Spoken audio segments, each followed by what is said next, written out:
구독, 좋아요는 사랑입니다.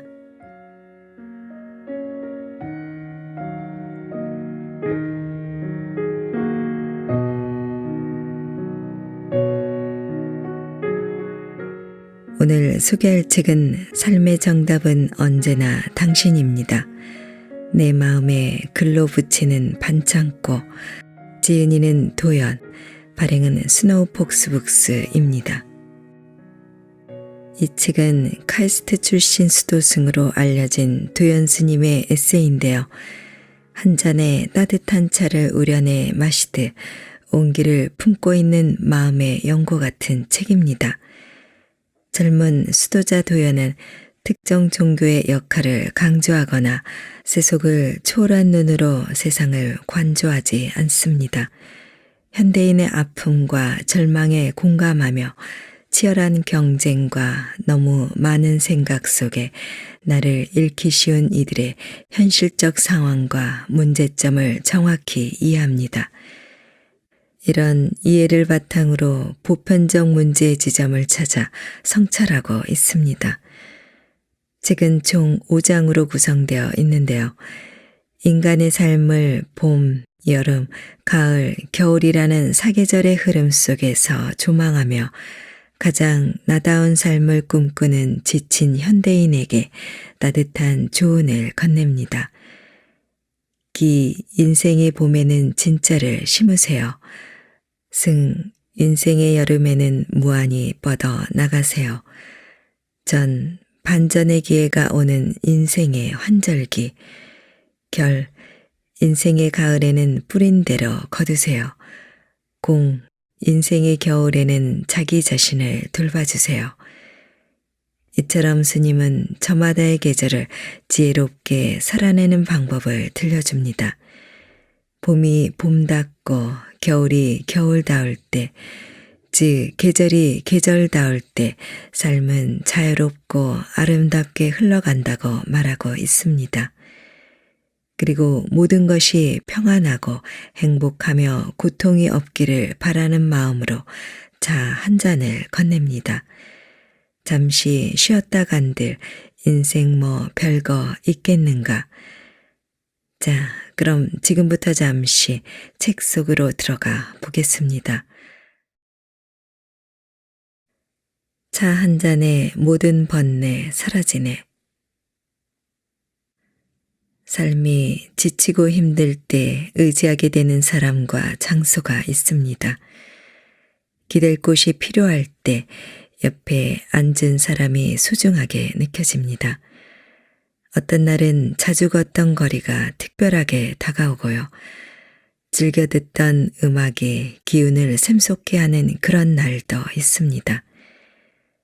아늑한 공간에서 마시는 따뜻한 차 한 모금이 참 좋습니다. 차를 마시는 순간만큼은 세상 일에 신경 쓰지 않아도 됩니다. 차를 내리는 행위에 마음을 다하고 새, 향, 맛에 집중하여 마십니다. 무엇에도 신경 쓰지 않고 싶을 때는 그냥 느슨하게 마시지요. 차를 마시다 보면 쌓인 피로가 풀리고 답답한 마음도 누그러집니다. 따뜻한 차가 몸을 데워주니 자연스럽게 긴장이 이완되고 몸에 독소도 배출됩니다. 몸과 마음이 고요하고 평온한 상태로 접어드니 삶의 소소한 문제는 어느새 사라집니다. 차 한 잔밖에 안 되지만 그 힘이 대단하다고 느끼는 순간입니다. 중국의 어느 고승은 자신에게 찾아오는 사람들에게 늘 하던 말이 있다고 합니다. 끽다거라는 소박하고 따뜻한 제안이었지요. 차 한잔하고 가시게. 이 단순한 말이 가진 의미는 절대 단순하지 않습니다. 평범하고 일상적인 말이지만 듣는 이의 마음에 크나큰 파문을 일으키기도 합니다. 끽다거라는 화두의 힘은 의식을 전환하는 데 있습니다. 차 한 잔에 온갖 번뇌를 다 내려놓고 녹여버리라고 합니다. 자신을 속박하고 괴롭게 만든 문제에서 벗어나라는 것이지요. 툴툴 털고 일어나 새 마음으로 시작하라는 격려이기도 합니다. 지금 이 순간 차에 집중하는 당신은 자기만의 답을 찾을 것입니다. 답을 찾은 것은 각자의 몫입니다. 잠시 쉬었다 가시오. 인생 뭐 별거 있어. 밤하늘에 새겨진 별빛만큼 무수히 많은 답이 세상에 존재합니다. 저에게 끽다거는 시작을 알리는 말로 다가왔습니다. 과거를 정돈하고 새로운 삶을 시작하라는 의미로 들렸습니다. 저 물에 지난 일 모두 담아 끓여버리고 그 물로 내린 차에 희망을 담아 새롭게 시작하라. 우리는 생각해왔던 대로 생각하고 살았던 대로 살아갑니다. 문제가 생겼을 때 해결하는 방식도 예전과 별반 다르지 않습니다. 살아온 방식과 습관이 문제를 만들었다면 그것을 바꾸면 됩니다.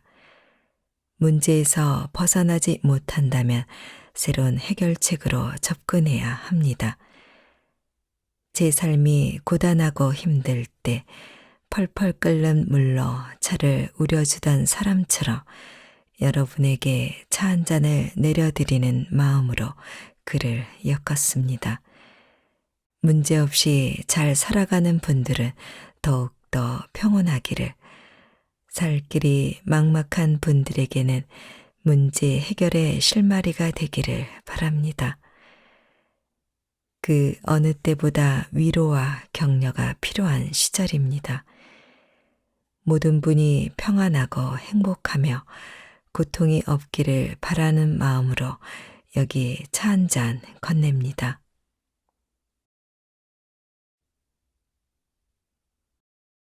이 인생의 봄에는 진짜를 심으세요. 이렇게 살고 싶지 않아. 지금과는 다른 모습으로 살고 싶어.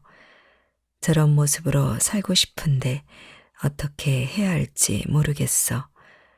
문득 이런 생각을 한 적이 있습니까? 불만족은 무언가의 결핍에서 나타납니다. 결핍을 채우려면 변화해야 합니다. 불만족한 삶의 쳇바퀴에서 벗어나려면 변화는 불가피합니다. 많은 것을 바꾸지 않아도 됩니다. 그저 작은 것을 하나둘 바꾸면 됩니다. 원대한 꿈과 위대한 성취가 아니어도 괜찮습니다. 작은 것이라도 실천하겠다는 태도에서 변화는 시작됩니다. 원하는 목표를 이루었을 때를 떠올려 보세요. 어떤 생각과 기분이 들었나요?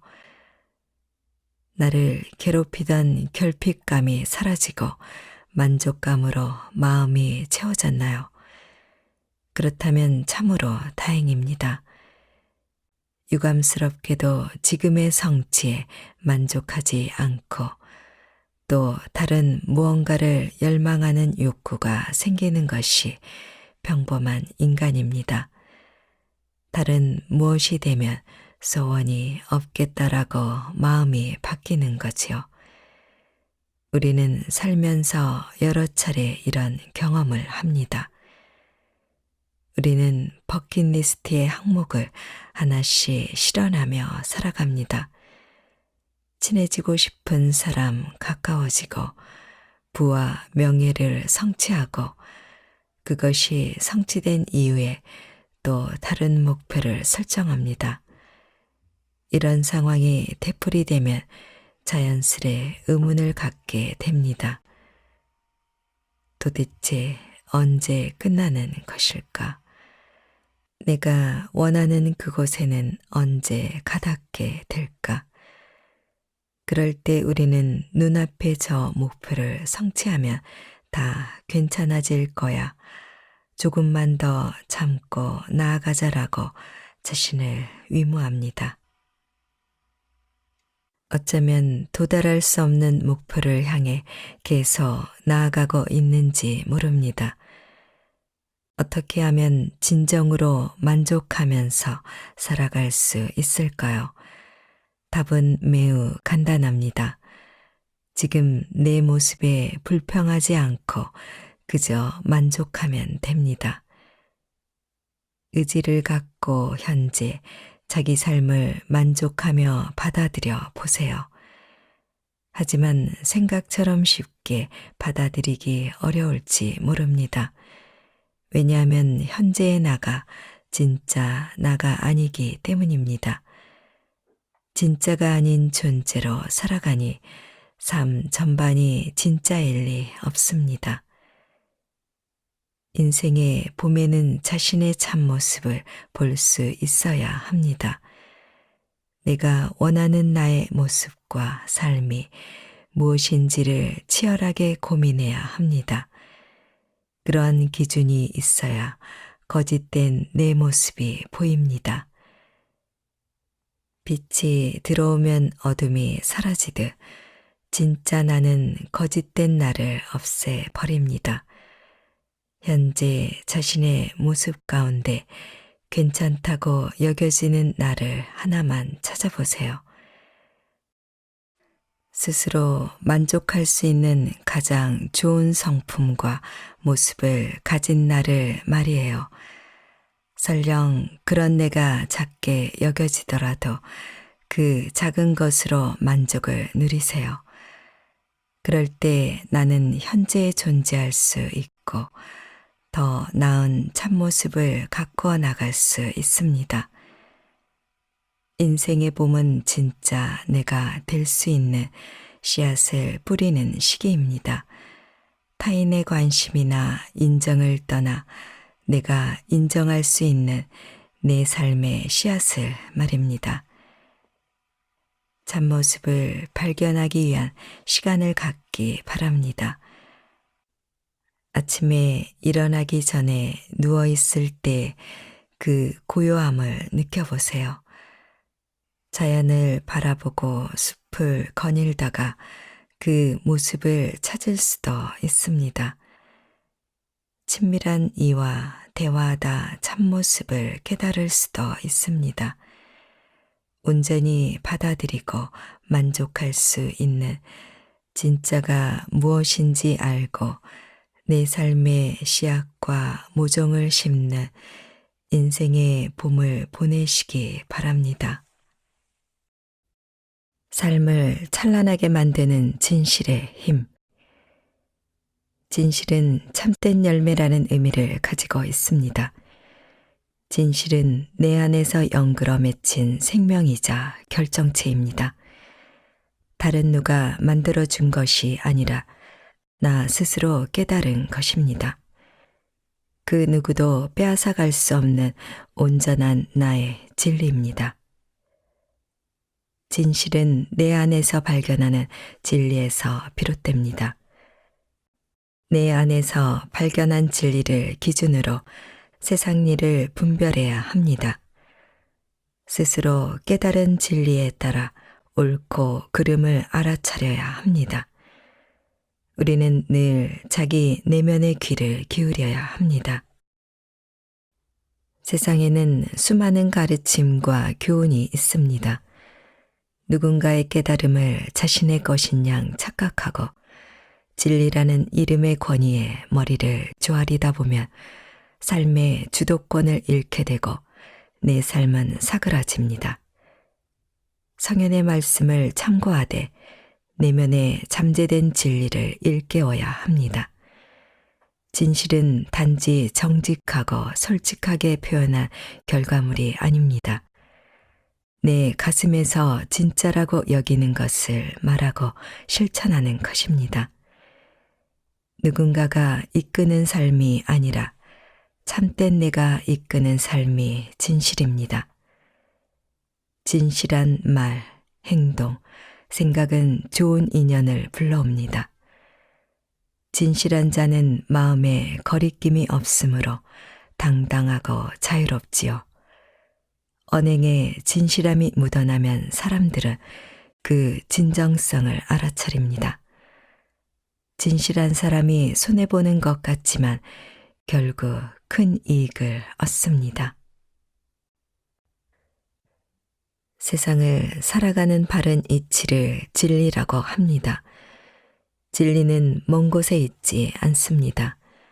삶을 행복으로 이끄는 진리는 내 안에 있습니다. 타인에게서 혹은 여기 아닌 어딘가에서 찾으려 할 필요 없습니다. 지금 이 순간 내 안의 고요 속으로 들어가 보세요. 몸과 마음을 이완하면 세상 어디에도 없는 안락함이 찾아옵니다. 깊은 고요함에 맑은 의식이 있고 맑은 의식은 지혜를 불러옵니다. 그 지혜의 의지에 살아가는 것이 진리입니다. 세상을 바라보는 관점은 자신의 가치관과 연결되어 있습니다. 가치관은 내면 깊은 곳에 고요한 순수 의식의 뿌리를 두지요. 존재의 심연에 귀를 기울이고 마음을 열 때 온전한 자기 자신만의 관점이 나옵니다. 나 자신에게 솔직한 사람은 자기가 뭘 원하는지 압니다. 진정으로 무엇을 원하는지 알기 위해서는 순수함이 필요합니다. 진실하고 순수한 마음으로 내면을 관찰해야 합니다. 그래야 남이 아니라 내가 원하는 것을 하면서 살 수 있어요. 나 자신에게만큼은 진실하게 바랍니다. 자기 확신과 자기 존중은 여기에서 나옵니다. 나에게 진실하지 못한 사람이 남에게 진실할 리 없습니다. 진실한 사람은 타인이 자신을 알아주지 않아도 괜찮습니다. 많은 사람에게 사랑받고 또 위로받으면 힘이 나지요. 하지만 그렇지 못해도 괜찮습니다. 진실한 마음으로 나 자신을 믿고 사랑으로 보듬어 주세요. 내가 나를 아끼고 관심을 주고 사랑하는 것이 제일입니다. 나만큼 나를 이해하고 나에게 관심을 두는 사람이 있을까요? 나에게 부끄럽지 않은 것이 가장 중요합니다. 가장 위험한 상황은 내가 나를 심판하고 미워할 때입니다. 객관적으로 자신을 바라보면서 자비의 마음으로 보듬어야 합니다. 호흡에 집중해 보세요. 호흡은 깊은 고요에 이를 수 있는 아주 효과적인 방법입니다. 집중을 놓쳤다면 다시 한번 시도해 보세요. 지금 나에게 들어왔다 나가는 이 호흡이 진짜입니다. 진짜를 무시하면서 사는 삶이 진짜일 리 없어요. 호흡을 느끼는 사람은 걸음걸이도 다릅니다. 성실하고 묵직하게 한 걸음 한 걸음을 내딛습니다. 조급하지도 너무 느리지도 않지요. 내 안으로 들어오는 호흡으로 지금을 살 수 있습니다. 지금 내딛는 발걸음으로 어디든지 갈 수 있습니다. 이렇게 살아 숨쉬고 있음에 감사하고 만족하는 거예요. 지금 이 순간에 감사하는 마음이 중요합니다. 숨을 내쉬면 자연히 숨이 들어옵니다. 억지로 숨을 들이마시는 것보다 더 많은 숨이 들어옵니다.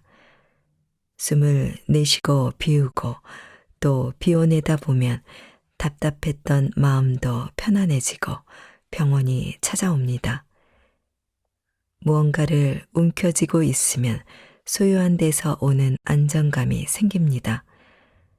하지만 가진 것을 행여 놓칠까 힘껏 쥐고 있으면 긴장감이 지속되어 아프기만 합니다.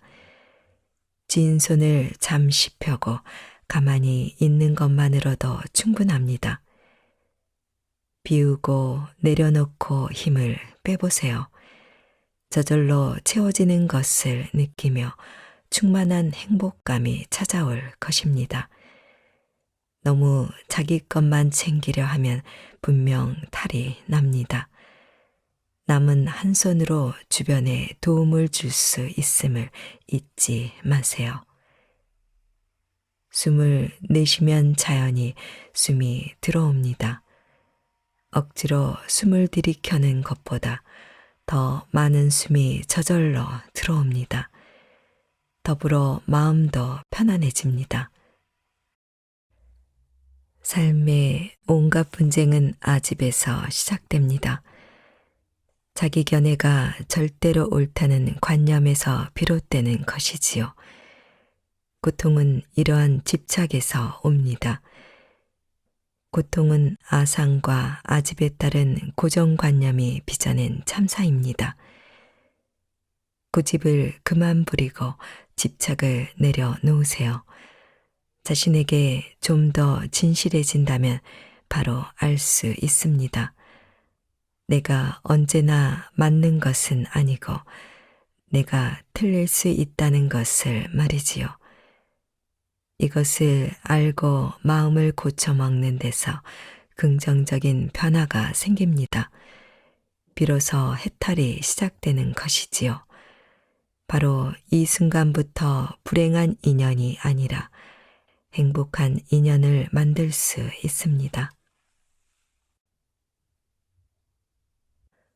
모든 갈등의 원인은 내 안에 있다. 트레이너는 혼자의 힘으로 하지 못하는 것을 할 수 있게 해줍니다. 팔굽혀펴기를 더는 할 수 없을 정도로 지쳐 있을 때 트레이너는 응원과 격려로 한두 개라도 더할 힘을 주지요. 포기하고 싶을 때 한두 개를 더해야 근육이 생기고 힘이 쌓입니다. 몸과 마음이 지쳐 한계에 달했을 때 친구를 찾아야 합니다. 친구에게 힘들다고 이야기할 때 심리적 안정감을 찾을 수 있습니다. 고통을 함께할 친구가 있다면 한계를 이겨낼 힘이 생기지요. 공감은 지친 누군가의 삶을 일으킬 힘이 있습니다. 인연이 마치 우연처럼 만들어지는 경우가 있습니다. 일상적으로 살았을 뿐인데 인연이 만들어지는 것이지요. 인연이 만들어진 이후에 자기 역할이 더 중요해집니다. 잘 가꾸어 갈지, 내버려 둘지, 나쁘게 만들어 버릴지 말이지요.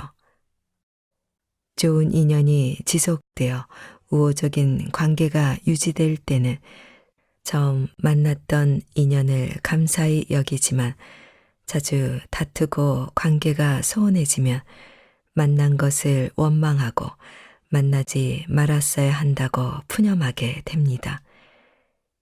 인연의 시작이 내 뜻대로 되지 않았을지라도 인연의 끝은 내 선택과 의지에 따라 달라질 수 있습니다. 관계를 정리할 때는 예의를 지키고 좋은 기억으로 남게 해주세요.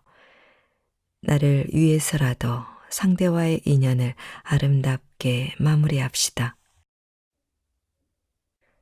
사는 게 지치고 힘들 때, 짜증이 나고 화가 날 때, 억울하고 답답할 때, 자존심에 흠이 날 때, 내 이야기를 들어줄 누군가에게 이야기해 보세요. 터놓고 얘기할 수 있는 친구가 있어서 참 다행입니다. 곁에 고통을 함께할 친구가 없다면 자존감이 무너지거나 자기 혐오에 빠져 무척 힘이 들 거예요. 곁에 친구가 있다는 것은 나도 그러한 사람이라는 것을 말합니다. 누군가가 힘들 때 그 얘기를 찬찬히 듣고 공감해 보세요. 내 얘기만 하고 친구의 이야기를 진정으로 듣지 않는다면 힘들 때 기댈 수 있는 친구는 없을 것입니다. 맹자는 말했습니다. 남을 예우해도 답례가 없으면 자기의 공경하는 태도를 돌아보고 남을 사랑해도 친해지지 않으면 자기의 인자함을 돌아보고 남을 다스려도 다스려지지 않으면 자기의 지혜를 돌아보라. 누군가와 분쟁이 생겼을 때 자기 생각만을 고수하면 일이 커지지요. 역지사지의 마음으로 상대방의 입장에서 고려하면 웬만한 문제들은 쉽게 사라지고 다툴 일이 없습니다. 상대방은 나의 거울입니다. 상대방의 표정과 태도를 보면 내가 그를 대하는 방식과 정서가 드러납니다. 남이 나를 무시하거나 무가치하게 여기는 것을 불평하기 전에 그에게 어떤 마음으로 무엇을 해주었는지 돌아보기 바랍니다. 모든 갈등과 마찰의 원인은 결국 내 안에 있습니다. 언뜻 봤을 때는 상대에게 있는 것 같지만요. 결국 나의 부정적인 감정과 고집스러운 견해가 갈등을 만들지요. 내 의견을 받아들이지 않는 상대에게 짜증과 분노를 느낍니다. 가끔은 고집을 버리고 마음을 편하게 가져보세요. 꼭 이래야 한다는 자기 견해를 내려놓을 수 있을 때 대인관계 문제는 대부분 해결됩니다. 상대가 무엇을 어떻게 하든 온전히 받아들일 수 있기 때문이지요. 인생의 겨울에는 자기 자신을 돌봐주세요. 인생의 겨울은 가을을 거두어들이고 봄을 기다리는 때입니다. 살아있던 모든 생명이 정지하고 소멸하며 새로운 탄생을 준비합니다. 나뭇잎은 떨어지고 앙상한 가지만 남아 이따금 눈이 쌓이기도 합니다. 여름날 끝을 모르고 뻗어나가던 가지와 잎은 모두 죽은 듯 보입니다. 하지만 눈에 보이는 것이 전부가 아닙니다. 땅속에 뿌리는 힘을 축적하고 때를 기다리고 있습니다. 지난날의 부족함을 성찰하며 봄의 소리에 귀 기울이고 있습니다. 자연이 이러하듯이 우리의 삶도 그러합니다. 눈앞에 펼쳐진 죽음의 형상에 사로잡혀 비통한 심정으로 침울해 있기에는 시간이 너무 아깝습니다. 소멸하고 다시 태어난다는 사실을 깨닫고 새로운 탄생을 준비해야 합니다. 이러한 삶의 통찰을 마음 챙김의 지혜라고 합니다. 마음 챙김에는 멈춰보기, 바라보기, 알아차림, 받아들임이 있습니다. 각각의 의미를 이해하고 실천해보면 우리의 삶은 더 깊어지고 현존의 힘은 더욱 충만해질 것입니다. 마치 호흡하며 맑은 공기를 들이마시고 내쉬는 것처럼 말이지요. 하던 일을 내려놓고 자신을 살펴보는 멈춰보기를 해보세요. 당신은 계속 달려오느라 자기 자신을 살필 여유가 없었습니다. 어디로 가는지도 모른 채 그저 열심히 살아왔을 뿐입니다.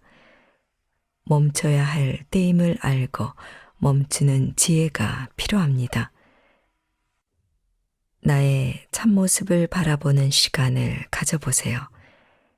봄날 따뜻한 햇살에 새순이 돋아나는 것처럼 아침에 눈을 떴을 때 무기력을 뚫고 나오는 활기찬 기운처럼 어둠 한가운데서 빛을 내는 참된 나를 바라보게 하는 것입니다. 치열하게 살아가는 가운데 순간순간 알아차림을 해보세요.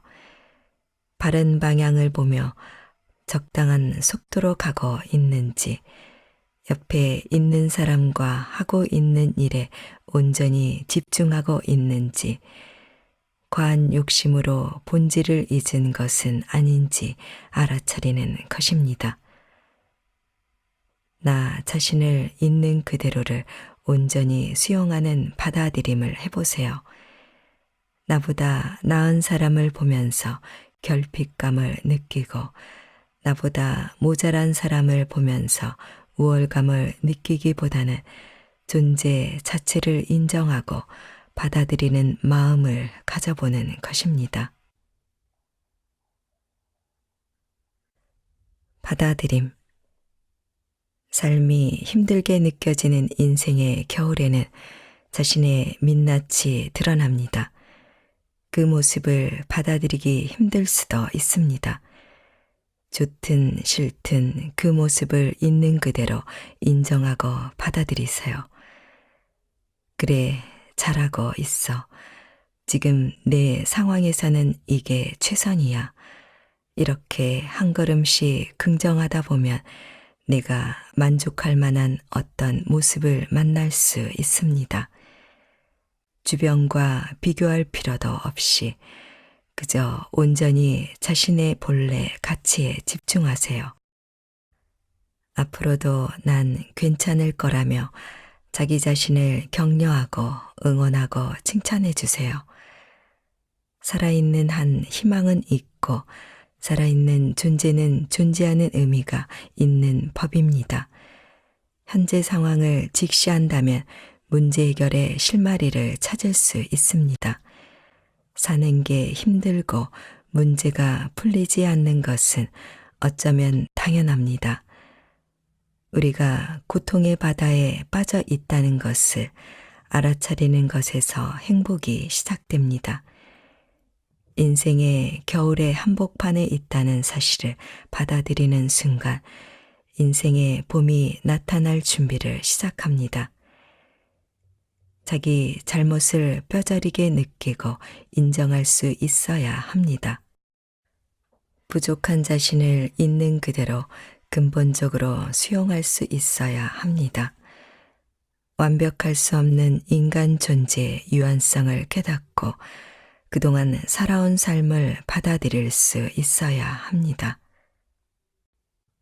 자신을 무가치하게 여길 수도 있습니다. 그래도 괜찮다고 다독이며 포용할 수 있어야 합니다. 자신의 잘못과 부족함을 인정하되 존재 자체를 무시하고 무가치하게 여겨서는 안 됩니다. 내가 나를 돌보고 사랑하며 돌봐줄 때 인생의 겨울을 견뎌낸 자아가 사르르 녹기 시작합니다. 삶의 의미가 생기며 새롭게 시작할 수 있습니다. 비로소 인생의 봄이 오는 것입니다.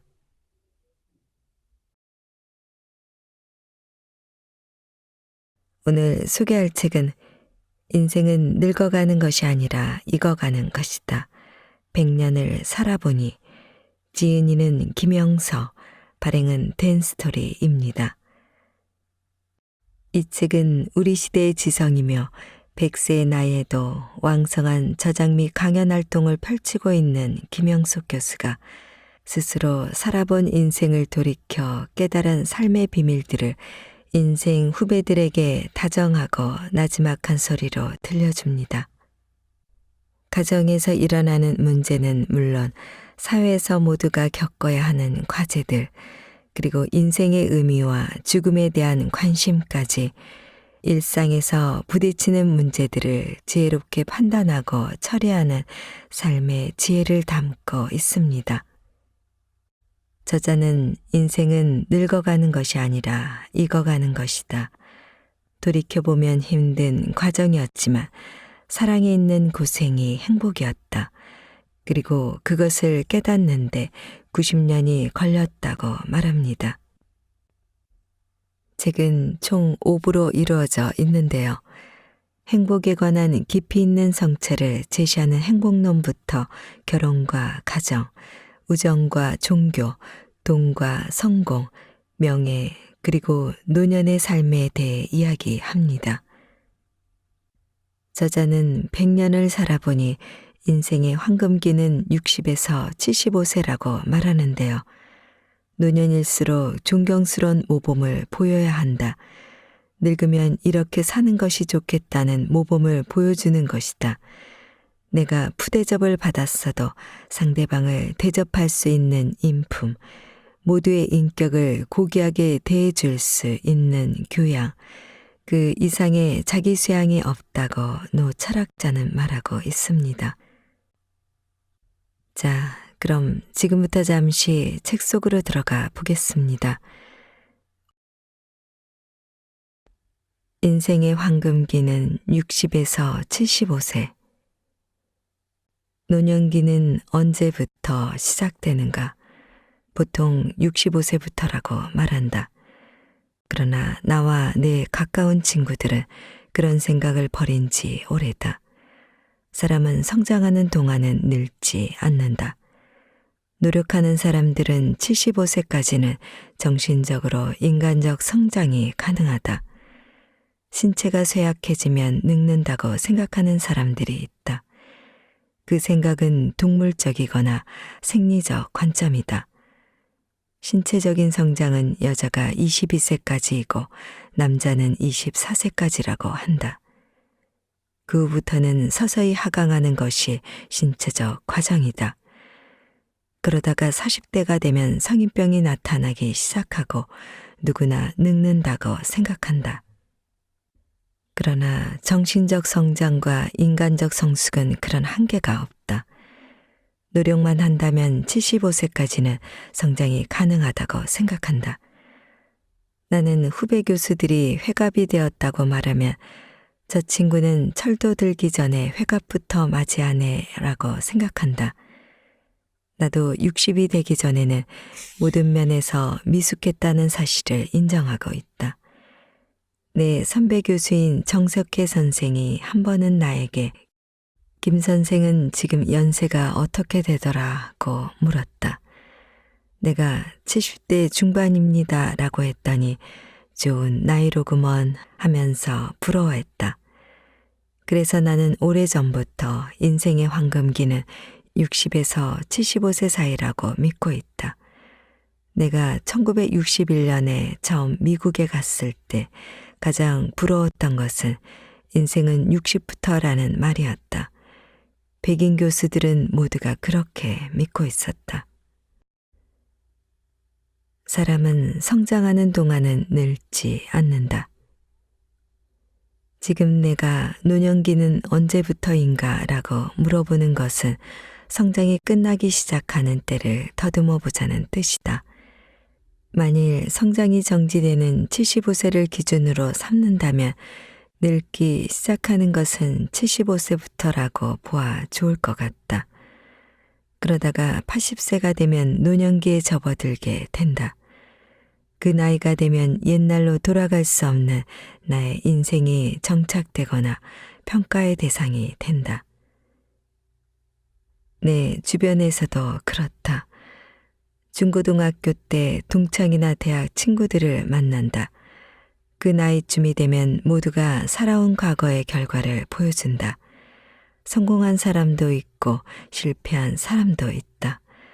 존경스러운 모습으로 나타나기도 하고 부끄러운 모습을 보여주는 이도 있다. 행복과 불행의 차이도 드러난다. 때로는 밖에 나갔다가 동료나 후배 교수들을 만난다. 이제는 돌이킬 수 없을 정도로 자신들의 인생을 마감하고 있다는 쓸쓸함을 보여준다. 그런 점들을 고려하면서 우리들 각자의 노년기는 어떠할까 반성해 본다면 80쯤의 나이가 평가의 기준이 되면 좋을 것 같다. 흔히 말하는 대로 나는 과연 성공했는가? 지금도 행복하다고 스스로 인정할 수 있는가? 그래도 존경스러운 삶을 이어왔는가 같은 질문을 해볼 수 있을 것이다. 글을 쓰고 있는 나는 97세를 맞고 있다. 그러니까 80고개를 가고도 17년이 지난 셈이다. 때로는 나 자신에게 물어보곤 한다. 내 인생에 후회는 없었던가? 다시 인생을 시작한다면 언제쯤부터 잃어버린 삶의 결함을 채워갈 수 있을까? 사랑하는 사람들에게 어떤 삶의 의미를 남겨주었던가? 내 나름대로 정리해보고 싶어지기도 한다. 80의 내 삶을 돌아본다면 나는 가까운 친구들을 보면서 내가 지금 갖고 있는 생각이 인정받을 수 있다고 생각한다. 내 가까운 친구였던 김태길 서울대 교수는 76세 때 한국인의 가치관에 관한 책을 내놓았다. 88세까지는 뇌세 현상을 크게 나타내 보이지 않았다. 또 한 친구인 안병욱 교수도 94세에 작고했다. 병중에 있던 4, 5년을 제외한다고 해도 89세까지는 일을 계속한 셈이다. 성결교의 좋은 지도자였던 정진경 목사는 88세까지 정상적으로 일하다가 다음날 스케줄을 짜놓고 잠든 것이 영면으로 여졌다. 김수환 추기경은 병으로 불편은 했으나 87세까지 영향력을 보여준 셈이다. 나는 약간 예외인지 모르겠다. 65세가 되면서 연세대를 정년으로 떠났다. 후배들에게 나도 대학을 졸업했으니까 내일부터 졸업생답게 사회에 나가 일을 시작해야겠다고 농담 섞어 말했다. 그리고 만 31년간 또 일을 했다. 교육계에서 40년, 사회교육에 동참하고 31년을 보냈다. 71년 동안을 일한 셈이다. 앞으로 몇 해나 더 지금 생활이 연장될지 모르겠다. 매일 원고도 써야 하고 일주간에 한두 번쯤은 강연에도 나가고 있다. 어떻게 그런 일이 가능하냐고 물어보는 이도 있다. 해오던 일이니까 계속하고 있을 뿐이다. 내가 일하고 싶어 한다기보다는 아직은 사회가 요청해 오기 때문에 일하는 것이다. 설명한다면 다음과 같은 얘기가 적합할지 모르겠다. 75세까지는 나 나름대로 공부하면서 일했으니까 어느 정도는 창의적인 성장을 해왔다. 그 후부터는 창조적인 노력이나 성장은 불가능하더라도 그 성장해 놓은 수준은 유지된다고 생각한다. 그런데 우리 사회의 평균 성장 수준은 그보다 훨씬 낮은 실정이다. 나의 성장이 80이었다면 사회적 성장은 70 정도라고 볼 수 있을지 모르겠다. 그러니까 내가 갖고 있는 10 정도의 도움은 줄 수도 있고 또 사회가 요청하기도 한다. 그것이 오늘까지 이어져 오고 있다. 물론 우리 사회의 어떤 분야의 수준은 90이 되기도 한다. 그렇게 되면 나는 배워서 자라야 한다. 그러나 70 정도의 성장에 머무는 분야가 우리 사회에 아직 남아있다. 그러니까 나 같은 사람도 건강만 허락된다면 그들을 돕는 책임을 감당해야 한다. 요사이는 60분 정도까지의 강연은 서서 한다. 그보다 긴 강연을 맡았을 때는 앉아서 하기도 한다. 그러나 작은 도움이라도 줄 수 있다면 다행이라고 생각한다. 원고를 쓰는 일은 자유로운 시간을 활용하기 때문에 크게 제약을 받지 않는다. 왜 이런 부끄러운 얘기까지 하는가? 지금도 우리 사회는 너무 일찍 성장을 포기하는 젊은 늙은이들이 많기 때문이다. 아무리 40대라고 해도 공부하지 않고 일을 포기하면 녹슬은 기계와 같아서 노쇠하게 된다. 차라리 60대가 되어서도 진지하게 공부하며 일하는 사람은 성장을 멈추지 않는 것이다. 모든 것이 순조로이 이루어지는 것은 아니다. 그러나 성실한 노력과 도전을 포기한다면 그는 모든 것을 상실하게 된다. 80쯤 되면 모든 사람은 두 가지 모습으로 나타나게 된다. 스스로 나는 행복했다고 인정하며 주변 사람들이 존경스러운 일생을 살았다고 평가해주는 사람들이 있다. 한편으론 스스로 쓸모없는 인생을 살았다는 부끄러움을 깨닫는 사람이 있다. 사회로부터도 버림을 받았다는 자책감을 느끼는 사람도 있다. 나 자신도 과거를 돌이켜보면서 뒤늦게 발견한 인생의 교훈이 있다. 인생에서 50에서 80까지는 단절되지 않는 한 기간으로 보아야 한다는 생각이다.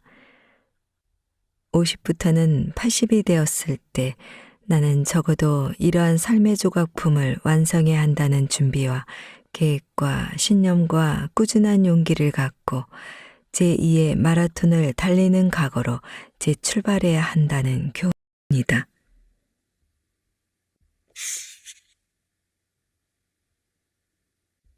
젊어서는 용기, 늙어서는 지혜. 흔히 들어온 이야기가 있다. 젊었을 때는 용기가 있어야 하고 장년기에는 신념이 있어야 하나 늙어서는 지혜가 필요하다는 것이다. 젊었을 때는 삶의 활력이 넘치는 시기이기 때문에 용기가 없는 사람은 없을 것 같다. 만용이라고 할까? 자제해야 할 욕망을 위한 용기 같은 것은 진정한 용기가 아니다.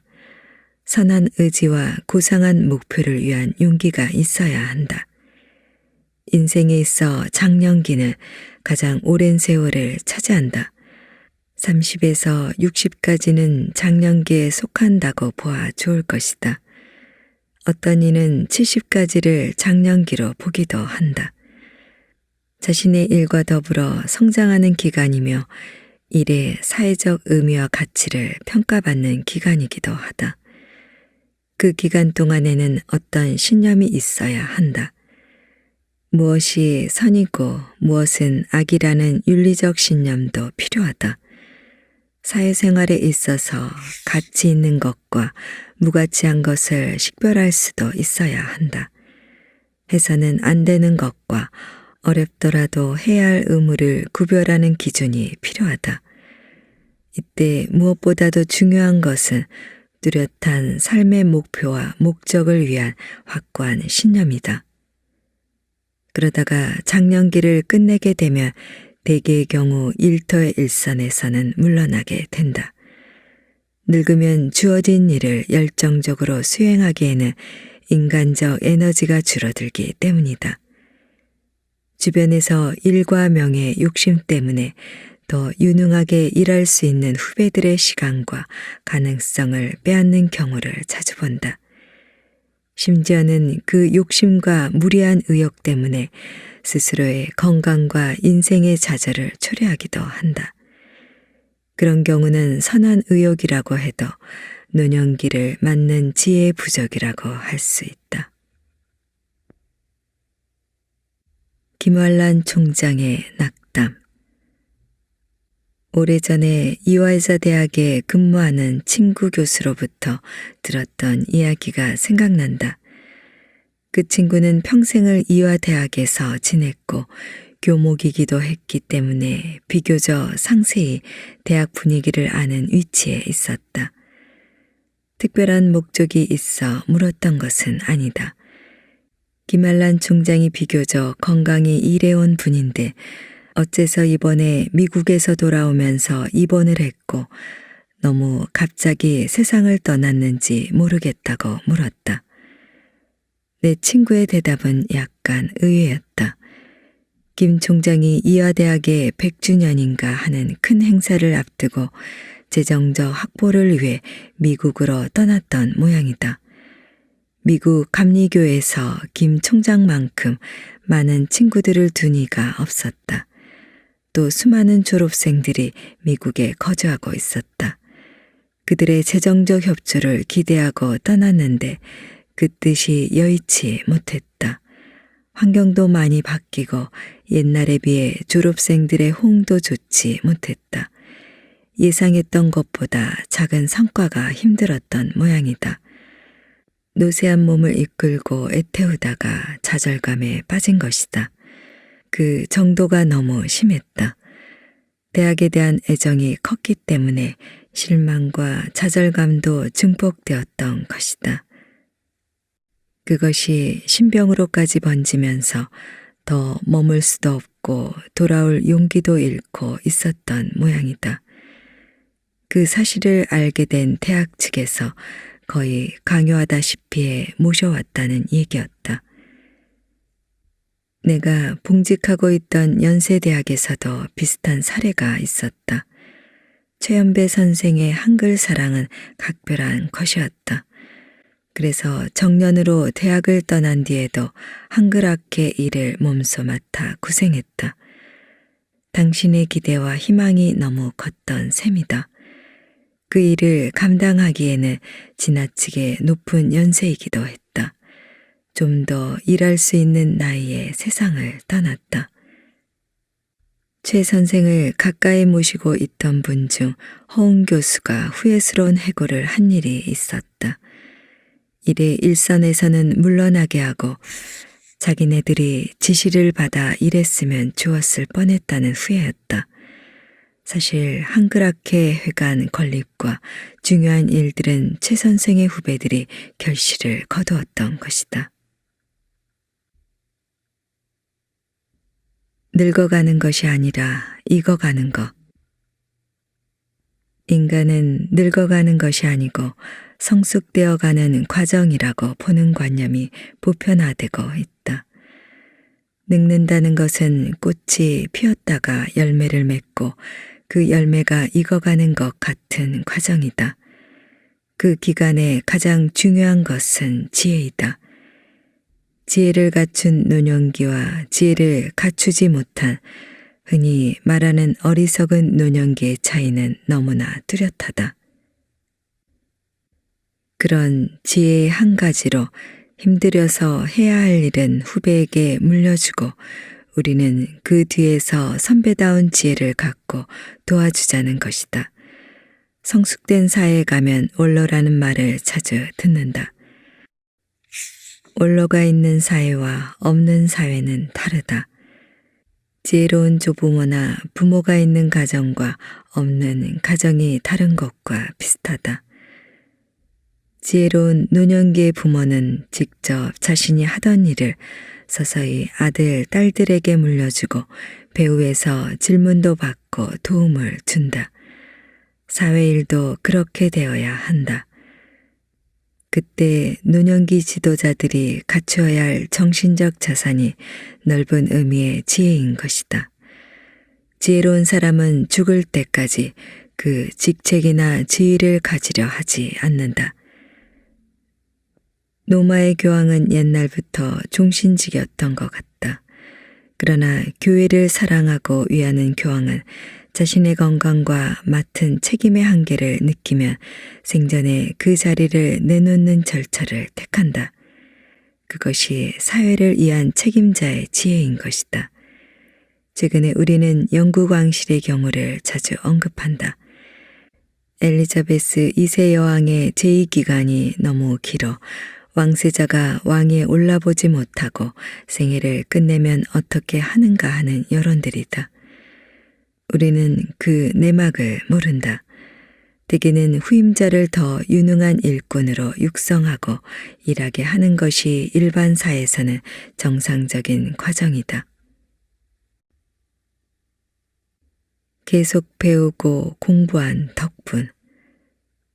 그렇다면 노년기에 필요한 지혜란 어떤 것인가? 가장 중요한 것은 책을 읽거나 공부를 해서 지식을 넓혀가는 일이다. 70대에 갖고 있던 지식을 접거나 축소하지 말고 필요한 지식을 유지하거나 넓혀가는 일이다. 아는 것이 뒤지게 되면 후배나 동료들 사이에서 처지게 된다. 그리고 지식을 넓혀가는 노력은 어려운 일이 아니다. 책을 읽는 즐거움을 더해갈 수도 있고 기회가 주어지는 대로 강의나 강연회에 참석하는 일도 필요하다. 후배들과 자리를 같이 하면서 지식을 나누어 주기도 하고 받아들이는 것도 즐거운 일이다. 안 하다 보면 내 지식이 축소되기 쉬우나 여유 있게 노력하는 자세만 갖추면 지적인 후퇴는 방지할 수가 있다. 나 같은 사람은 강연이나 이야기를 하는 일을 오래전부터 계속 해왔다. 옛날에는 선배 교수들을 따라다녔다. 강연을 하기보다 배우는 일이 더 많았다. 여러 해가 지나면서는 동료 교수들과 함께 다녔다. 그때가 가장 즐거웠다. 배우기도 하고 지식을 나누어 주기도 했다. 정년 이후에는 후배 교수에게서 많이 배우곤 했다. 그런데 최근에는 제자였던 교수들과 같이 가는 때가 많다. 그래도 밀려나지 않고 동행하는 것은 나의 덕분이다. 한 살이라도 더 많은 사람이 세상을 더 넓게 보고 모든 문제를 역사적으로 길게 보면서 평가하게 되기 때문이다. 연세대학과의 관계도 그렇다. 내가 연세대에서 처음 강의를 시작한 것은 1953년이었다. 시간 강사로 시작했다. 31년 후에 정년 퇴임하고는 특수대학원이나 대학관계 기관 및 행사에서 강의나 강연을 했다. 금년 봄에도 고위과정과 의과대학 교수들을 위한 강의에 참여했다. 그렇게 보면 63년간을 계속한 셈이다. 자랑스럽기보다는 고마운 일이고 고맙기보다는 감사한 부담이기도 하다. 물론 건강이 유지되었고 여건이 채워진 때문이기도 하다. 그러나 내 노력이 없었다면 불가능한 일이다. 내 노력은 다른 것이 아니다. 계속 배우고 공부한 덕택이다. 지식에 대한 관심과 사회에 대한 문제의식을 갖고 있었기 때문이라고 생각한다. 32세부터 97세까지 한 대학과 크고 작은 인연을 가졌다는 것을 감사히 생각한다. 이렇게 사는 게 좋겠다는 모범. 노년기의 지혜는 가능만 하다면 늙으면 이렇게 사는 것이 좋겠다는 모범을 보여주는 책임이다. 나이 든 사람들은 젊은이들에 대한 불만이 적지 않다. 버릇이 없다든지 예절을 모른다는 말을 한다. 그러나 다시 생각해보면 젊은이들의 잘못보다는 우리가 그들에게 선한 모범을 보여주지 못한 때문이다. 한 가지 예를 들어보면서 이야기를 마무리하기로 하자. 내 선배 교수가 중한 병으로 입원을 했다. 그 병세가 심했기 때문에 이런저런 과거를 회상해보게 되었나 보다. 이번 병을 치유할 수 있다면 좀 더 값있는 인생을 살고 싶다는 자기 반성 비슷한 생각을 정리해보았던 것이다. 나를 만났을 때 하는 얘기였다. 만일 내가 건강을 회복하지 못하고 세상을 떠난다면 남는 가족 가운데 제일 마음의 부담이 되는 사람은 어린 딸들이다. 늦게 나이차가 많은 부인과 결혼했기 때문에 두 딸은 아직 어린 편이었다. 그 딸애들이 갈 곳이 없고 탐탁한 직업이 없어 서비스 직업 중에서 식당이나 옛날에 다방 같은 데 취직을 했다고 상상해 본 것이다. 그런데 연만한 남자들이 요사이 흔히 문제가 되는 성추행 같은 말을 하거나 행동을 한다면 어떨까 하는 생각을 해본 것이다. 오래전에는 상당히 점잖은 남자들도 색다른 식당이나 다방 같은 데 가면 여사장이나 어린 아가씨들에게 농담 섞인 성적 얘기를 스스럼 없이 하는 일이 많이 있었다. 그런 과거를 경험한 사람이 노년기가 되어서도 그런 습관을 버리지 못하고 함부로 여성들을 대했다가 성추행으로 망신을 당하는 경우가 자주 있다. 내 선배 교수도 그와 비슷한 과거를 잘 알고 있다. 그러나 그것이 큰 잘못이라는 생각은 하지 않았다. 그런데 내 사랑하는 딸이 그런 환경에 처한다면 어떻게 될까 하는 상상을 했을 때는 그것이 잘못이었다는 것을 통감했던 것이다. 그래서 나에게 그런 과거도 허물없이 반성해 보았던 것이다. 누구나 할 수 있고 해야 할 반성이었다. 그런 이야기까지 숨김없이 하다가 나에게 김 선생 같은 이는 교회에 다녔기 때문에 우리와 달랐지만 그 당시는 그런 것을 크게 잘못이라고 느끼지 못하고 살았지 않아 라는 것이다. 그래서 나는 교회에 다녀서라기보다는 대학에 다닐 때 여러 가지 아르바이트를 했는데 아르바이트생들이 고생하는 직업을 귀중하고 장래를 위한 경험으로 인정해주는 이가 거의 없었다. 그런데 아르바이트생인 나에게 정중하게 다른 직장인과 마찬가지로 대해주고 내 인품과 인격을 자신의 아들같이 대해주는 사람을 보았을 때는 정말 존경스러웠다. 대학에서 교수님을 대하는 것 같은 존경심을 갖게 해주었다. 그래서 이 다음에 나도 어른이 되면 어떤 직업도 소중하고 성실하게 열심히 일하는 사람에게는 내가 대접을 받았듯이 존경하면서 살아보자. 세상에 천한 직업이 없다는 것을 서로 인정하고 어떤 직업에 종사하든지 인간적 대우와 인격적 평가를 주고받는 사회가 되어야겠다는 교훈을 얻었다고 얘기한 일이 있었다. 내가 푸대접을 받았어도 상대방을 대접할 수 있는 인품, 모두의 인격을 고귀하게 대해줄 수 있는 교양, 그 이상의 자기 수양은 없을 것 같다.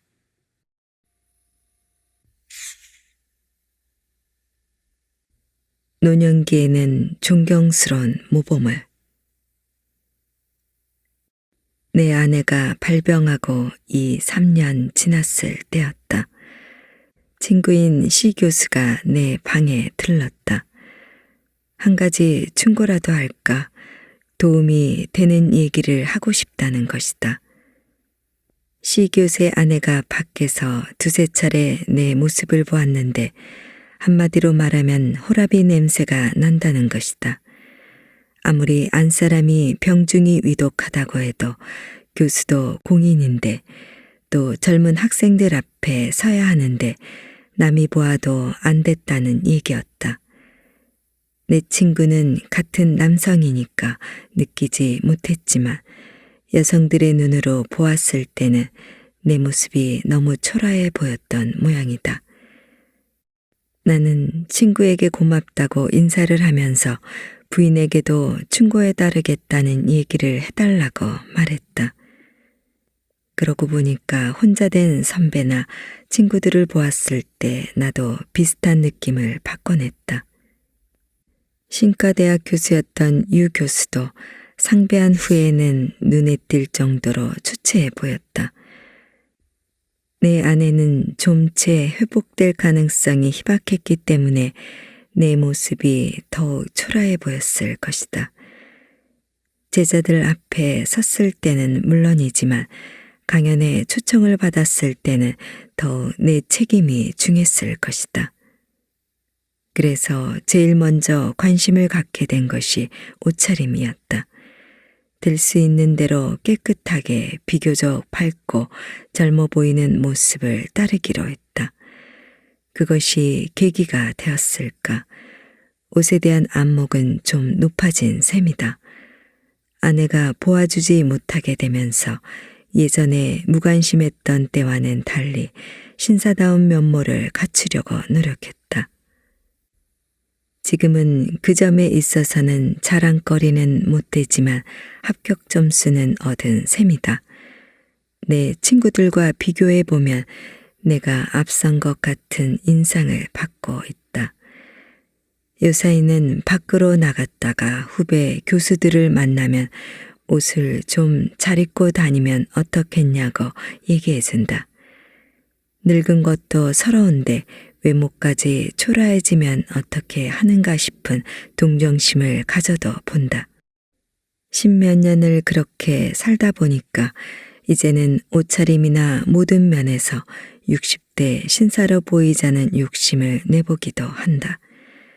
누구를 위해서라고 물으면 나 자신보다도 보는 사람들을 위해서이다. 오래간만에 만나는 외손녀들이 우리 할아버지가 아빠보다 더 멋지다라고 말한다. 그러면 나는 본래부터 할아버지가 멋쟁이였단다라고 말해 웃곤 한다. 여성들의 아름다움은 사회를 아름답게 만든다. 늙은이들의 젊은 옷차림은 사회를 더욱 젊고 활기차게 만들어준다. 옷을 잘 입는 신사축에는 끼지 못해도 인품을 떨어뜨리는 옷차림은 하지 않아야 한다. 표정은 밝게 얼굴엔 미소를. 또 한 번의 얘기가 있었다.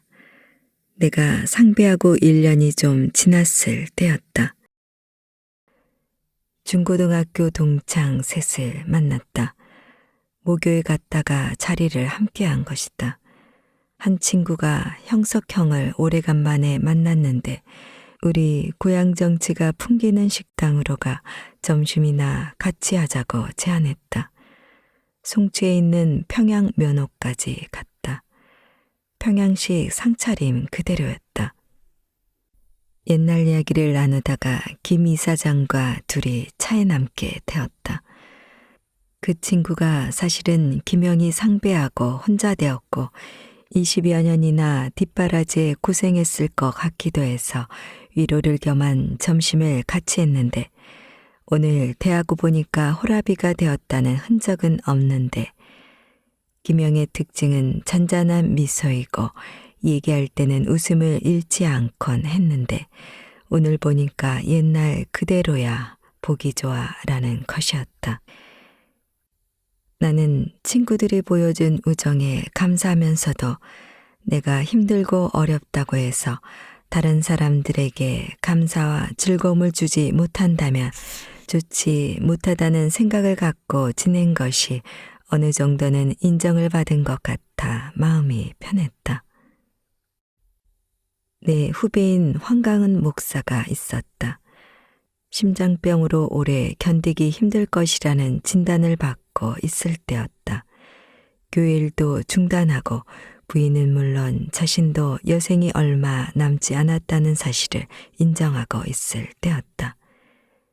한 친구가 나에게 시간이 있으면 황 목사가 세상을 떠나기 전에 한번 가보라는 공고를 했다. 여러 가지를 고려하면서 병중에 있는 황 목사를 찾아 만났다. 나를 본 황 목사가 김창걸 장로가 한번 들르라고 얘기했나 보다. 내 건강은 아직 괜찮아. 의사보다야 내가 내 병에 대해서 더 잘 알지. 김 교수도 사모님 병 수발을 해보아서 잘 알지 않아. 좀 쉬다가 회복이 되면 또 교회 일을 도와야지. 내 건강에 대해서는 걱정하지 마세요. 라면서 반겨주었다. 그러나 그 목소리로 보아 건강이 좋은 편은 아니었다. 긴 시간 부담을 줄 수 없어 인사를 끝내고 나섰는데 한 달쯤 후에 우리 평양냉면이나 같이 하러 가십시다 라는 것이었다. 내가 김 장로에게 내가 보기에는 힘들어 보였는데 자기는 그렇게 생각지 않는 모양이라고 했더니 우리 목사는 자기가 오래 견디지 못할 것을 알고 있으면서도 누구에게나 걱정을 끼치지 않으려고 노력한다면서 사모님은 다 알고 있다고 말했다. 황 목사는 내가 다녀온 지 2주일 후에 위동의 요양시설로 갔고 또 2주간이 지난 후에 세상을 떠났다. 남을 기쁘게 해주는 것이 목사의 책임인 듯이 지냈다는 얘기들이었다. 그런 친구들을 보면서 지냈기 때문에 그랬을지 모른다. 나도 항상 미소와 온화한 모습을 잃지 않기 위해 스스로를 반성해 보곤 한다. 요사이는 웃음 운동을 하는 이들이 있다. 억지로라도 웃으면 그 웃음이 즐거움으로 변하고 성격도 명랑해진다고 말한다. 내가 고맙게 기억하는 거 한 가지가 있다. 연세대학에서 정년퇴임식이 있을 때였다. 송별사를 하는 안세희 총장이 김영석 선생이 우리 곁을 떠나게 되면 그 언제 어디서나 보여주시던 잔잔한 미소를 다시 못 볼 것 같아 서운하다고 말했다. 나도 감사히 받아들였다. 그 고맙게 여겨주는 모습을 오래 간직하고 싶은 마음을 다짐해 본다. 그런 것이 노년기의 모습이었으면 좋겠다. 내가 먼저 고맙습니다. 여러 해 전 일이다. 서울의 남산 순환도로에서 택시를 기다리고 있었다. 잠시 뒤에 미국의 젊은 대학생 같은 남녀가 올라왔다. 그들도 택시를 타려는 참이었다. 빈 택시가 오다가 내 앞을 지나 그 미국 대학생들 앞에서 정차했다. 나는 할 수 없이 다음 차를 기다려야 했다. 그런데 그 남학생이 나에게 택시를 기다리셨지요? 라고 물었다.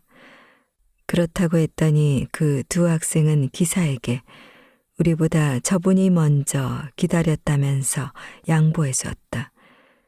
내가 다가갔더니 남학생이 택시 문을 열어주면서 먼저 타라는 것이다. 내가 탄 후에 문을 닫아주었다. 나는 고맙다고 인사를 했고 택시는 떠났다. 잠시 후에 택시기사가 나에게 외국에 가면 젊은 친구들이 다 저렇게 택시를 타느냐고 물었다. 나는 그 사람들은 무조건 순서대로 타니까 먼저 온 사람을 보면서 자기가 타는 일은 없다고 설명했다. 그 기사도 15년 동안 운전을 했는데 오늘과 같이 어른 대접을 하는 것은 처음이라고 말했다. 그 당시만 해도 경쟁적으로 택시를 빼앗다시피 하면서 타던 때였다. 그날 나는 좀 색다른 생각을 해보았다. 우리는 흔히 젊은이들이 버릇이 없다고 말한다. 예절을 가르쳐 주어야 한다고도 주장한다. 최근에는 인성교육이 필요하다고 누구나 걱정한다.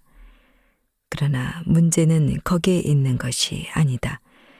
우리 어른들이 모범을 보여주지 못했던 것이다. 우리 청소년들만 나무랄 필요가 없다. 우리 젊은이들은 보고 배운 것이 없었던 것이다. 젊은이들을 탓하기 전에 우리 자신부터 달라져야 하는 것이다. 그 일이 있은 다음부터는 나는 버스나 택시를 타고 내릴 때는 반드시 기사들에게 인사를 한다. 고맙습니다 라든가 수고하십니다. 좋은 하루 보내세요 라는 간단한 인사다. 그 기사들이 불친절하다든가 불만스럽다고 불평하기 전에 나부터 친절해지고 고마운 마음을 보여주겠다는 생각이다. 사실 교통부 장관 때문에 기쁘다거나 즐거움을 얻는 경우는 없다. 그러나 나같이 대중교통을 이용하는 사람들에게는 기사분들 덕분에 편하고 즐거움을 나누는 일은 얼마든지 가능하다. 생각해보면 우리가 그분들에게 감사의 뜻을 갖고 대해주지 못하는 것이 잘못이었던 것이다. 사회생활의 여러 분야에서 좀 더 나이 든 사람들이 후배들에게 보여주어야 할 모범은 얼마든지 있다. 그것이 바로 우리 자신을 위한 책임이기도 한 것이다.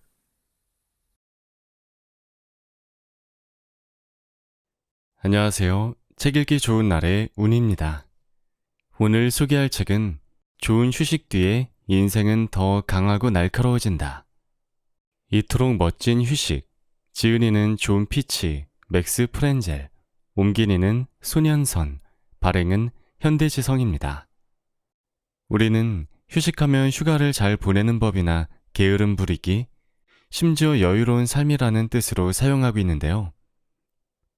이 책에서 말하고자 하는 휴식, 타임오프는 이런 뜻으로는 사용하지 않고 본질적으로 자신의 시간을 의식하는 것을 의미합니다. 즉, 작은 순간에 유념하며 그 순간을 소소한 기쁨으로 채우는 일도 포함하여 내면을 좋은 에너지로 가득 채우고자 의식적으로 떼어놓은 시간이자 막힌 인생의 돌파구를 열어주는 인사이트 모먼트가 바로 타임오프인 것입니다. 이 책은 잘 쉬어야 성공한다는 뜬구름 잡는 이야기가 아닙니다. 다채롭고 참신한 습관과 자기만의 노하우로 이 타임오프를 실천한 32명의 창의성 대가들의 에피소드가 담겨 있는데요. 우리 삶에 어울리는 타임오프 원리를 발견할 수 있도록 돕고 있으며 평범한 사람이라도 자기 삶과 일에서 생산성을 높이면서 워라밸을 누리는 검증된 방법이기도 합니다. 이 책에는 일과 휴식 사이의 빠른 전환, 슬로우 모션 멀티태스킹, 하루 4시간, 2교대 몰입 시스템, 하루 7시간 수면 기술, 디지털 미니멀리즘 실천법 등 저자와 대가들이 직접 경험하고 효과를 입증한 방법들이 담겨 있습니다. 우리는 아직도 휴식을 일을 더 잘 해내기 위한 자투리 시간 정도로 생각하고 있습니다. 하지만 이를 더 잘하기 위한 구체적인 기술과 철학, 윤리가 필요하듯 더 잘 쉬기 위한 기술과 철학, 윤리가 필요한 시대가 되었습니다. 따라서 일하는 방법을 배워야 하듯 쉬는 방법도 배워야 합니다. 이 책을 통해 인생의 전환점을 가져오는 휴식의 철학을 배워두면 평생 행복하고 생산적인 삶을 살게 될 것입니다. 자, 그럼 지금부터 잠시 책 속으로 들어가 보겠습니다. 좋은 휴식 뒤에 도약이 일어날 수 있으며 그렇게 해서 인생은 더 강하고 날카로워진다. 세네카. 타임오프. 시대를 초월한 보편적 가치. 알버트 아인슈타인이 때때로 마음의 평정을 찾고자 쪽배를 타고 바다로 나갔던 것은 아는가? 베토벤이 그렇게 방대한 작곡을 하면서도 오후마다 장시간 산책을 하고 선술집에 들러 신문을 읽은 것은 아는가? 우리는 앞으로 대단하고 다채로운 실제 인물들, 혁신가, 게임 체인저, 노벨상 수상자, 사상 리더, 억만장자, 활동적인 예술가, 평범한 이웃들로 이뤄진 출연진을 소개할 것이다. 다들 다채롭고 참신한 습관, 사고의 틀, 실천 원리를 통해 타임오프를 실천한 사람들이다. 그들 중 얼마나 많은 사람이 중압감이나 번아웃 없이 나름의 성공 방정식을 찾아냈는지 알면 아마 놀랄 것이다. 그들은 타임오프를 했음에도 불구하고가 아니라 타임오프를 했기에 높은 수준의 일을 해냈다. 여기서 소개하는 방법들이 모든 사람에게 통할 것이라고 생각지는 않는다. 사실 책 곳곳에서 상호 모순된 조언을 발견할지도 모른다. 타임오프는 사람마다 아주 다른 성격을 띈다. 어떤 사람은 고독 속에서 타임오프를 발견하고 어떤 사람은 친구들과 어울리면서 타임오프를 발견한다. 활동을 선호하는 사람이 있는가 하면 완전한 쉼을 통해 활력을 얻는 사람도 있다. 사실 제대로만 하면 일도 타임오프의 범주에 포함될 수 있다. 우리는 과거와 현재의 큰 성공을 거둔 사람들이 효과를 본 도구와 작전, 습관을 수집하여 최대한 다양하게 제시하고자 한다. 이 책에서 얻은 영감을 바탕으로 당신 나름대로 이리저리 시도해보면서 체화하는 과정을 밟아가길 바란다. 그 과정에서 쓸모있는 것은 취하고 나머지는 무시해도 좋다. 수백만 달러의 자금을 동원하고 어떻게든 살아남으려고 밤낮 없이 일하지 않고도 인터넷 시대의 기업을 성공적으로 일구는 것이 가능할까? 물론이다. 그 일을 해낸 스테판 알스톨과 브루넬로 쿠체넬리 같은 이들의 이야기가 도움이 될 것이다. 경쟁력을 유지하려면 한우물만 좁고 깊게 파는 전문화가 답일까? 그렇지 않다. 앞으로도 전문화된 업무는 인공지능이 더 잘할 것이기 때문에 광범위하고 폭넓은 분야에 쏟는 관심사야말로 시대에 뒤처지지 않게 하는 최고의 방법일 수 있다. 소프트웨어 엔지니어이자 래퍼인 브랜든 토리와 저널리스트 팀 하퍼드 같은 이들이 어떻게 이게 가능한지를 보여줄 것이다. 수만 명이 의지하는 거대 조직의 리더가 과연 느긋하게 여가를 누릴 수 있을까? 사실 일 잘하고 공고 많은 리더가 되려면 반드시 그래야 한다. 2000여 년 전 로마의 마르쿠스 아우렐리우스 황제는 그렇게 확신했고 오늘날 굴지의 기업을 이끄는 리처드 브랜슨도 마찬가지로 생각한다. 당신이 선택한 분야에서 쉼과 사생활을 희생하지 않고도 세계 정상의 반열에 오를 수 있을까? 당연히 그럴 수 있다. 르브론 제임스와 파라스 자하비아 같은 세계 정상급 운동선수들은 이 사실을 안다. 유명 셰프 앨리스 워터스와 매그너스 닐슨, 여배우 루피타 뇽고도 이 사실을 안다. 대기업 총수나 로마 황제나 프리랜서 자영업자가 아니더라도 혹은 프로 운동선수나 정상급 셰프는 못 되더라도 사무실 안팎의 반복되는 일상에서 타임오프를 접목할 방법은 많다. 사라 아라이와 피트 에드니 외 여러 사람의 신뢰가 이를 입증한다. 이들 모두는 분주함과 전속력이 성공으로 가는 유일한 길이라는 관념을 거부했다. 남보다 많이 일해야 한다는 머릿속 신화를 버리라 하고 제이슨 프라이드와 데이비드 하이네마이어 헨스는 촉구한다. 과도한 근로시간이 근로윤리를 높이지 않는다. 그런다고 앞서가는 게 아니다. 평정심을 유지하는 데도 무익하다. 그러나 좋은 쉼 윤리는 이 모든 것을 가능케 한다. 곧 보겠지만 역사상 최고의 지성들은 타임오프의 필요성을 이해했다. 타임오프가 시대에 뒤떨어진 개념도 아니다. 오늘날엔 대다수가 타임오프를 대수롭지 않게 여기지만 타임오프는 오히려 요즘 시대에 더 효과가 크고 필수적인 개념이다. 이미 이 유구한 지혜를 깨우치고 실천에 옮긴 사람들은 타임오프로 엄청난 유익을 거두고 있다.